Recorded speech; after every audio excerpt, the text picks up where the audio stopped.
Hi everyone! Today we're going to be having some fun making our own bug jar boogie. To start off with, you need a piece of A4 white paper or card. Start by measuring 3 fingers on each side.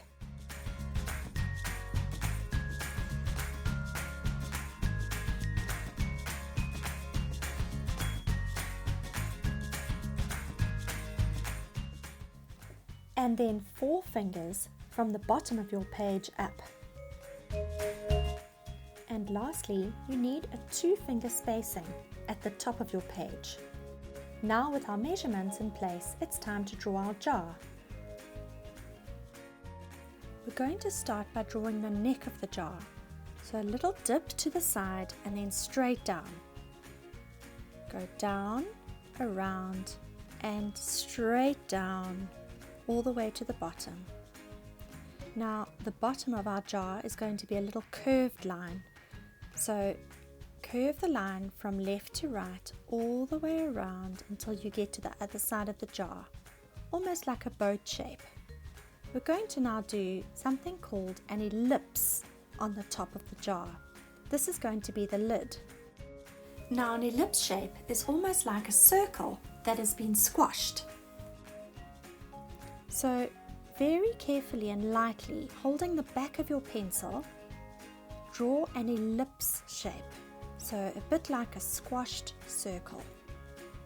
Next you're going to do the sides of the lid, and you're going to do a second ellipse shape that's going to overlap the first one. You can practice doing this nice and lightly with your pencil until you're happy with the shape. So what you're aiming for is a nice squashed circle.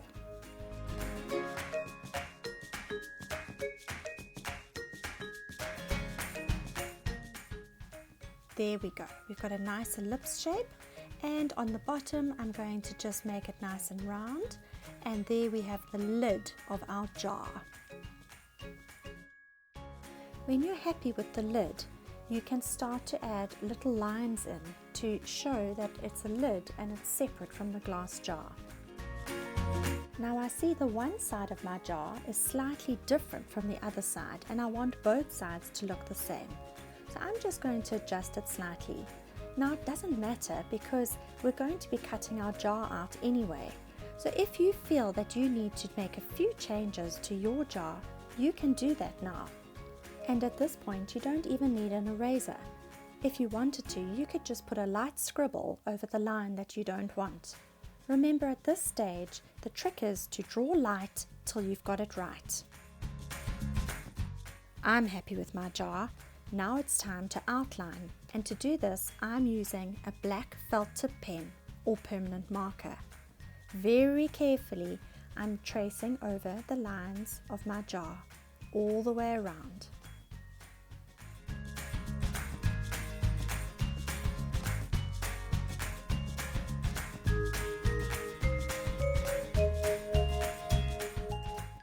Remember to only trace over the lines that you need and want.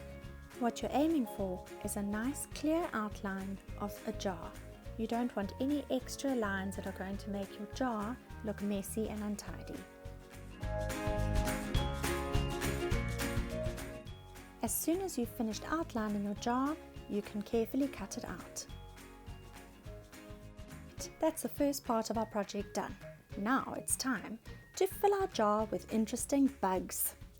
You're going to need some watercolor paint for this. Gently wet your finger and use your finger to make little circles in the color that you want. I'm using red because I'm painting some ladybirds. Very carefully dot your finger into the jar. As soon as you're ready to change the color for a new bug, make sure that your finger is properly clean and use a tissue to wipe it off. Now I'm going to change to yellow because I'm wanting to add some buzzy bees to my jar. So now using my finger once again, make little circles in your paint and do fingerprints in the jar. Remember to clean your finger off each time so that you don't get your colors all mixed up. Now I want to make a few wings for my bugs.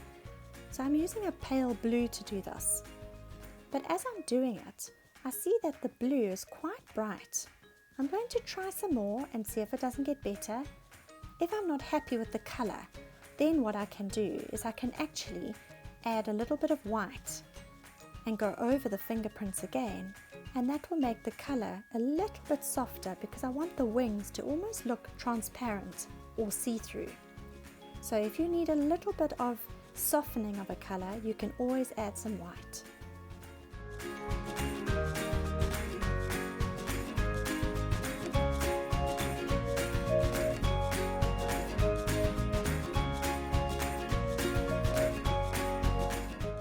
Now I think on the bottom of my jar I'm going to put a little fat green caterpillar because that might be quite fun to catch, and maybe just a green bug. Just for fun, I'm also going to use some black paint and I'm going to put a big fat black spider in the corner of my jar. Once you've got all your bugs finished and the paint is dry, then you can rub out any extra pencil lines that you may have left behind the last time. It's very important that your paint is dry when you do this because you don't want to smudge any of your fingerprints. We're also going to paint the lid of our jar, and to do this I'm going to use a navy blue and orange. We want our lid to be separate from our jar. We want our jar to look like it's made of glass and our lid to look like it's made of plastic or metal. So I'm going to do a combination of navy blue and orange stripes along the lid. You can choose any color you like to do this. Now it's time to add in all the little details. So using a black fine liner or felt tip pen, I'm going to add in all the legs and the eyes and the feelers and the wings of each little bug. Remember, insects have 6 legs, so you want to remember to put 3 legs on each side. If the bees have stripes, you can draw the stripes in. Our ladybirds have spots, so I'm adding those in. You can add in the wings and the feelers as well.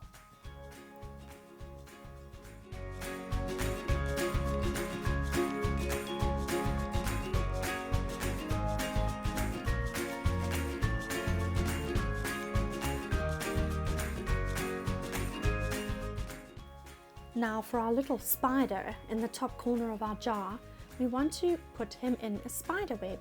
So I'm drawing in just a few black lines that look like he's made himself a little web in the corner of our jar. There's a bit of thread hanging down, and obviously we need 8 legs for our spider on each side because a spider, remember, is not an insect. Now I'm going to keep going with all my little insects, and I'm also going to add in some dotted lines behind them. This is going to show that they are buzzing around my jar.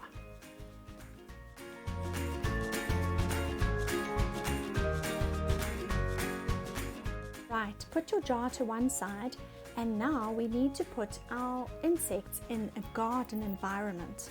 So I'm going to use 3 different shades of green oil pastel, and I'm going to do zigzag shapes, some big, some small, some short, some long, and I'm going to make it look like the jar is sitting on a patch of grass in a garden.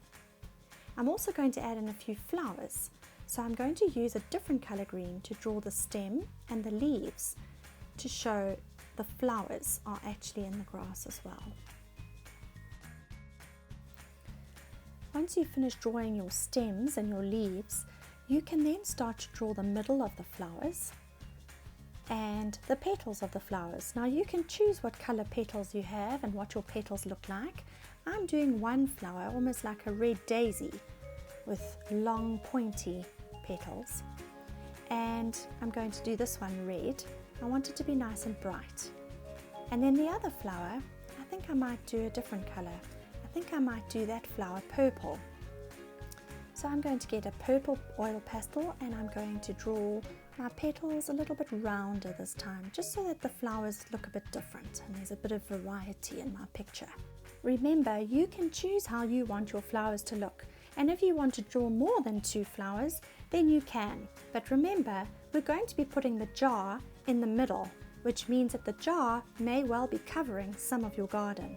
So when you're ready, put some glue on the back of your bug jar and very carefully position it in the middle between the two flowers and stick it down carefully.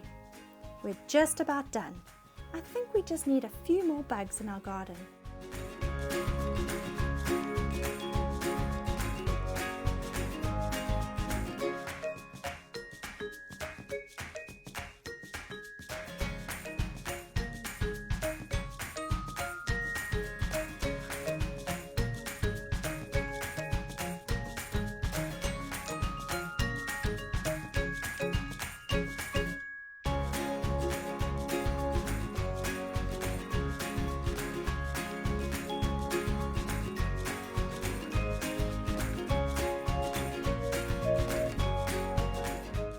And there we have our bug jar boogie. Isn't it lovely and bright? It does remind you of spring. If you've enjoyed this project, please don't forget to like, share and subscribe on the Time to Create YouTube channel. Keep being creative.